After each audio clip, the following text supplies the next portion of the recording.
ಆದರೆ ವಿವೇಕಾನಂದರಿಗಿದ್ದ ಸಮಸ್ಯೆಗಳೇನು ಅಂತ ನಿಮ್ಮ ಜೊತೆ ಹಂಚಿಕೊಳ್ತೀನಿ. ಮಿತ್ರ, ಯಾರಾದರೂ ಒಬ್ಬ ಸಮಾಜ ಸುಧಾರಕನಿದ್ರೆ, ಸಮಾಜದ ಸೇವೆ ಮಾಡ್ತವನಿದ್ರೆ, ಅಥವಾ ಸಂಘಟನೆ ಕಟ್ಟುವಂಥವನಾದರೆ ನೀವು ಅವನ ಜೊತೆ ಮಾತನಾಡಿ.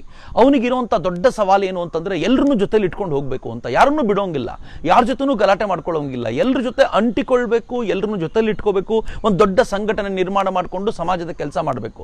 ಇಂಡಿವಿಜುವಲಿ ಸಮಾಜದ ಕೆಲಸ ಅಫ್ಕೋರ್ಸ್ ಮಾಡ್ಬೋದು, ಆದರೆ ಎಲ್ಲರೂ ಸೇರಿದಾಗ ಸುಧಾರಣೆಯ ಕೆಲಸ ಬೇಗ ಆಗುತ್ತೆ ಅಂತಂದರೆ ಅಲ್ಲಿಂದನೇ ಶುರುವಾಗ್ಲಿಕ್ಕೆ ಸಾಧ್ಯವಾಗುತ್ತೆ. ಹೀಗಾಗಿ ಸಮಾಜ ಸುಧಾರಕರನಿಗಿರುವಂಥ ಒಂದು ದೊಡ್ಡ ಸವಾಲು ಏನು ಅಂತಂದರೆ ಎಲ್ಲರನ್ನೂ ಜೊತೆಲಿ ಇಟ್ಕೋಬೇಕು. ಒಂದು ಮಿಷನ್ ಸಾಧಿಸಬೇಕು ಅಂದರೆ ಜೊತೆಲಿ ಇಟ್ಕೋಬೇಕು.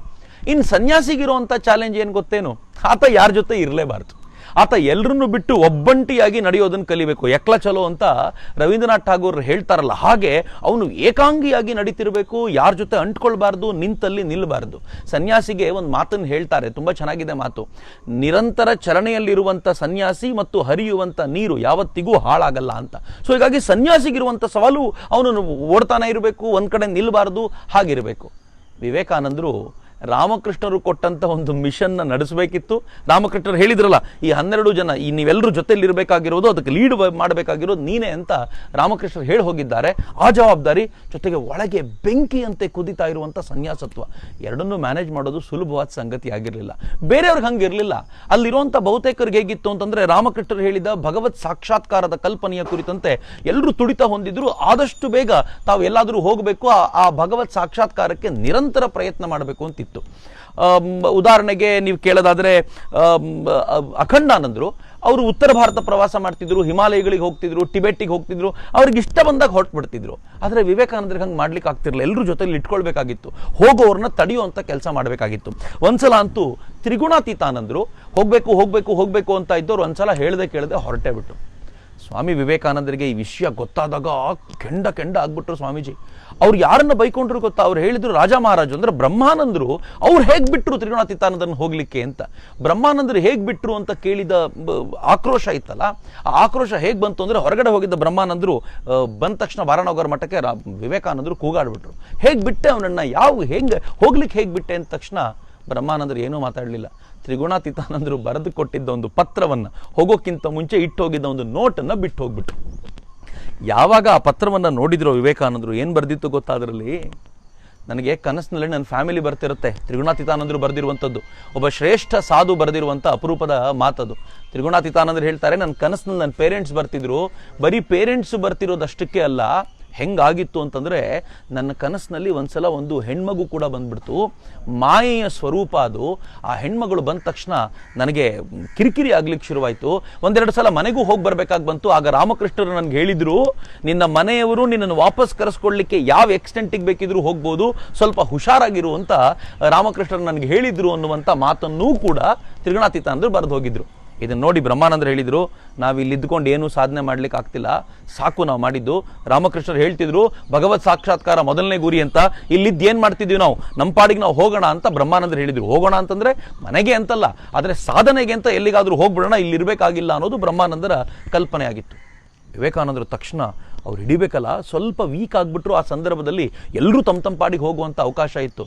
ಸ್ವಾಮಿ ವಿವೇಕಾನಂದರು ಹೇಳಿದರು, ಏನು ರಾಮ ಕಾಣಲಿಲ್ಲ ಅಂತ ಶ್ಯಾಮನ ಬಳಿ ಹೋಗಬೇಕಾ? ಮುಂದಿನ ಸಾಲ ಏನು ಗೊತ್ತೇನು? ಭಗವಂತನ ದರ್ಶನ ಆಗಲಿಲ್ಲ ಅಂತ ನಾವು ವಾಪಸ್ ಸಂಸಾರಕ್ಕೆ ಮರಳಿ ಮಕ್ಕಳನ್ನ ಮಾಡೋ ಕೆಲಸ ಮಾಡಬೇಕಾ? ಏನು ಮಾತಾಡ್ತಿದ್ಯಾ ನೀನು ಅಂತ ಸ್ವಲ್ಪ ಜೋರಾಗಿ ಮಾತನಾಡಿದ್ಮೇಲೆ ಎಲ್ಲವೂ ಶಾಂತ ಆಯಿತು. ಮಿತ್ರ, ವಿವೇಕಾನಂದರು ಯಾವ ಕಾರಣಕ್ಕೂ ಹೋಗ್ಲಿಕ್ಕೆ ಬಿಡ್ತಿರ್ಲಿಲ್ಲ. ಅವ್ರು ಎಲ್ಲರನ್ನೂ ಜೊತೆಯಲ್ಲಿಟ್ಕೊಂಡು ಅವರನ್ನು ಮಧ್ಯೆ ಕೆಲವರು ಹೋಗಿ ಬರ್ತಾರಾದರೂ ಎಲ್ಲರೂ ವಾಪಸ್ ಬರೋ ಥರ ನೋಡ್ಕೊಂಡಿದ್ರು. ಯಾವ ತ್ರಿಗುಣಾತೀತಾನಂದರು ನಾನು ದೂರಕ್ಕೆ ಹೋಗ್ತೀನಿ ಅಂತ ಹೇಳಿದ್ರು, 2 ದಿನಕ್ಕೆ ವಾಪಸ್ ಬಂದರು. ವಿವೇಕಾನಂದರ ಬಾಂಡೇಜ್ ಹಂಗಿತ್ತು, ಎಲ್ಲರನ್ನೂ ಸೆಳ್ಕೊಳ್ಬಹುದಾಗಿರುವಂಥದ್ದು.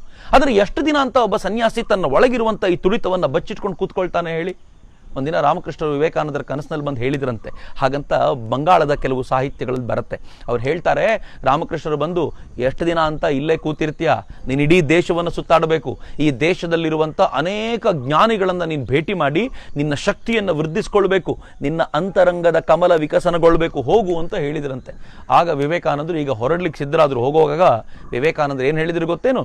ಸಾಕು, ಇನ್ನೆಲ್ಲ ನಮ್ಮ ಸಾಮರ್ಥ್ಯವನ್ನು ಹೊರಗೆ ಹಚ್ಚೋಣ, ಯಾವಾಗ ಎಲ್ಲರೂ ಒಂದು ಕಡೆ ಒಗ್ಗಟ್ಟಾಗಿರೋದು ಸಾಧ್ಯ ಅಂತ ವಿವೇಕಾನಂದರಿಗೆ ಗೊತ್ತಾಯ್ತೋ ಆಗ ವಿವೇಕಾನಂದರು ಪ್ರತಿಯೊಬ್ಬ ಸಾಧುಗಳಿಗೂ ಚಾಲೆಂಜ್ ಕೊಟ್ಟರು, ನಮ್ಮ ಸಾಮರ್ಥ್ಯವನ್ನು ಹೊರಗಚ್ಚೋಣ, ಏನೂ ಇಲ್ಲದಂತೆ ನಾವೆಲ್ಲರೂ ಸುತ್ತಾಡೋಣ, ನಾವು ಏನು ಸಿಗುತ್ತೋ ಅದನ್ನು ತಿಂದು ಭಿಕ್ಷಾನ್ನವನ್ನು ಉಂಡು ನಾವು ಬದುಕುವಂತ ಪ್ರಯತ್ನ ಮಾಡೋಣ ಅಂತ ವಿವೇಕಾನಂದರಿಗೆ ಚಾಲೆಂಜ್ ಕೊಟ್ಟರು. ಸ್ವತಃ ವಿವೇಕಾನಂದರು ಈ ಹಂತದಲ್ಲಿ ತಾವು ಕೂಡ ಯಾತ್ರೆಗೆ ಅಂತ ಹೊರಟರು. ಅವರ ಮೊದಲ ಯಾತ್ರೆ ನಡೆದಿದ್ದೆ ವಾರಣಾಸಿ ದಿಕ್ಕಿನಲ್ಲಿ, ಉತ್ತರ ಭಾರತದ ಪ್ರವಾಸ.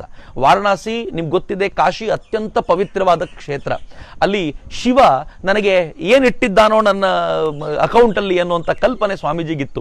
ಹೀಗಾಗಿ ಸ್ವಾಮೀಜಿ ವಾರಣಾಸಿಗೆ ಹೋದ್ರು. ವಾರಣಾಸಿಲಿ ಸ್ವಾಮೀಜಿ ಹೋಗಿ ಶಿವನ ದರ್ಶನ ಎಲ್ಲ ಪಡ್ಕೊಂಡು ಹತ್ತಿರದಲ್ಲೇ ಇರುವ ಸಾರನಾಥಕ್ಕೆ ಹೋಗಿ ವಾಪಸ್ ಬರಬೇಕಾದ್ರೆ ಒಂದಿನ ಬೆಳಿಗ್ಗೆ ಒಂದು ಅದ್ಭುತವಾದ ಘಟನೆ ನಡೀತು. ಮಿತ್ರೆ, ನಾವೆಲ್ಲರೂ ಮನಸ್ಸಿನಲ್ಲಿ ಇಟ್ಕೊಳ್ಬೇಕಾಗಿರುವಂತ ಒಂದು ಸುಂದರವಾದ ಘಟನೆ ಸ್ವಾಮಿ ವಿವೇಕಾನಂದರು ತಮ್ಮ ಜೀವನದಲ್ಲಿ ಅನೇಕ ಬಾರಿ ಈ ಮಾತನ್ನು ಉಲ್ಲೇಖ ಮಾಡಿದ್ದಾರೆ. ವಾರಣಾಸಿಯಲ್ಲಿ ಒಂದಿನ ಬೆಳಗ್ಗೆ ಸ್ವಾಮೀಜಿ ನಡ್ಕೊಂಡು ಹೋಗ್ತಿರ್ಬೇಕಾದ್ರೆ, ಸ್ವಾಮೀಜಿ ಅಜಾನುಬಾಹು ಎತ್ತರದ ವ್ಯಕ್ತಿ, ಅವರ ಕೈಯಲ್ಲೊಂದು ದಂಡ ಯಾವಾಗಲೂ ಇರ್ತಿತ್ತು, ಒಂದು ಕಮಂಡಲವನ್ನು ಇಟ್ಕೊಂಡು ಸ್ವಾಮೀಜಿ ನಡ್ಕೊಂಡು ಹೋಗ್ತಾ ಇದ್ರು. ಹಾಗೆ ಹೋಗ್ತಿರ್ಬೇಕಾದ್ರೆ ವಾರಣಾಸಿಯ ಕಾಶಿಯ ಕೋತಿಗಳು ಸ್ವಾಮೀಜಿ ನಟ್ಟಿಸ್ಕೊಂಡು ಬಂದು. ಮಿತ್ರ, ಕಾಶಿಯ ಕೋತಿಗಳು ಅಂದ್ರೆ ಸಾಮಾನ್ಯವಾದಲ್ಲ, ಎತ್ತರವಾಗಿರುವಂತ ದೈತ್ಯವಾಗಿರುವಂತ ಕೋತಿಗಳು. ಸ್ವಾಮಿ ವಿವೇಕಾನಂದರು ಆ ಕೋತಿಗಳು ಬಂದ ತಕ್ಷಣ ಸ್ವಲ್ಪ ಹೆದರಿಕೆ ಆಯ್ತು, ಓಡ್ಲಿಕ್ಕೆ ಶುರು ಮಾಡಿದ್ರು. ಆ ಕೋತಿಗಳು ಹಿಂದೆ ಅಟ್ಟಿಸ್ಕೊಂಡು ಬಂದು, ಇವ್ರು ಎಷ್ಟು ಜೋರಾಗಿ ಓಡಿದ್ರು ಕೋತಿಗಳು ಅಷ್ಟೇ ಜೋರಾಗಿ ಓಡಿದ್ವು.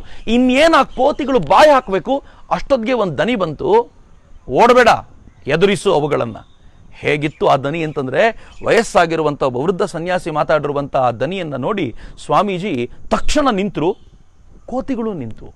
ಸ್ವಾಮೀಜಿ ತಿರುಗಿದ್ರು, ಕೋತಿಗಳು ತಿರುಗಿದ್ವು. ಒಂದ್ ಹೆಜ್ಜೆ ಮುಂದೆ ಇಟ್ಟ ತಕ್ಷಣ ಕೋತಿಗಳು ದಿಕ್ಕಾಪಾಲಾಗಿ ಓಡಿದ್ವು.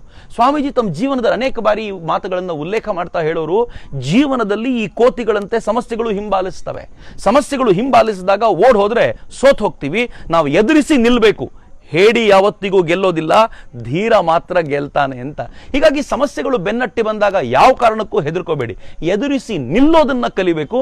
ಮತ್ತು ಯಾವಾಗ ಎದುರಿಸಿ ನಿಲ್ತೀವಲ್ಲ, ಯಾರು ಹೇಡಿಗಳಿದ್ದಾರೋ, ಯಾರಿಗೆ ಮುಖವಿಲ್ವೋ ಅವರೆಲ್ಲರೂ ಹಿಂದೆ ಓಡಿ ಹೋಗ್ಬಿಡ್ತಾರೆ, ನೀವು ಮಾತ್ರ ಉಳ್ಕೊಳ್ತೀರಾ ಅಂತ ಸ್ವಾಮೀಜಿಯ ಮಾತು ಎಷ್ಟು ಸುಂದರವಾಗಿದೆ ನೋಡಿ. ಸ್ವಾಮೀಜಿ ಕಾಶಿಯಲ್ಲಿ ಸ್ವಲ್ಪ ದಿನಗಳ ಕಾಲ ಇದ್ದು ಕಾಶಿಯಲ್ಲೇ ಟ್ರೈಲಿಂಗ ಸ್ವಾಮಿಗಳನ್ನ ಭೇಟಿ ಮಾಡಿದ್ರು. ಟ್ರೈಲಿಂಗ ಸ್ವಾಮಿಗಳು ಅತ್ಯಂತ ಶ್ರೇಷ್ಠ ಸಂತರು ಅಂತ ಹೆಸರುವಾಸಿಯಾದವರು. ಅವ್ರು ಯಾವತ್ತೂ ಮಾತನಾಡ್ತಿರ್ಲಿಲ್ಲ, ಮೌನವಾಗಿರ್ತಿದ್ದಂಥ ಸಾಧುಗಳವರು.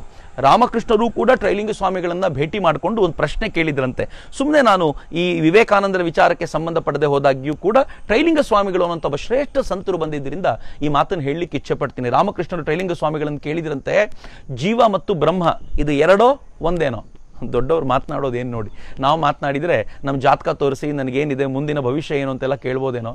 ರಾಮಕೃಷ್ಣರು ಕೇಳಿದ್ದು ಜೀವ ಮತ್ತು ಬ್ರಹ್ಮ ಎರಡೋ ಒಂದೋ? ಅದಕ್ಕೆ ದ್ವೈತ ಭಾವದಲ್ಲಿದ್ದಾಗ ಎರಡೇ, ಆದರೆ ವಾಸ್ತವವಾಗಿ ಅದು ಒಂದೇ ಅಂತ ಟ್ರೈಲಿಂಗ ಸ್ವಾಮಿಗಳು ಉತ್ತರ ಕೊಟ್ಟರು ಅಂತ ವಿವೇಕಾನಂದರ ಜೀವನದಲ್ಲೂ ಮತ್ತು ರಾಮಕೃಷ್ಣರ ಜೀವನದಲ್ಲೂ ಬರುತ್ತೆ. ಹೀಗೆಲ್ಲ ಭೇಟಿ ಮಾಡಿದ ವಿವೇಕಾನಂದರು ಅಲ್ಲಿ ಇನ್ನೊಬ್ಬ ಸಂತರನ್ನು ಭೇಟಿ ಮಾಡಿದ್ರು. ಬಹಳ ವಿಶೇಷವಾಗಿರುವಂಥ ಸಂಗತಿ, ನಾವೆಲ್ಲರೂ ಗಮನಿಸಬೇಕಾಗಿರುವಂಥ ಸಂಗತಿ. ಸ್ವಾಮಿ ವಿವೇಕಾನಂದರು ಅಲ್ಲಿ ಸ್ವಾಮಿ ಭಾಸ್ಕರಾನಂದರು ಅಂತ ಒಬ್ಬ ಸಂತರನ್ನು ಭೇಟಿ ಮಾಡಿದ್ರು.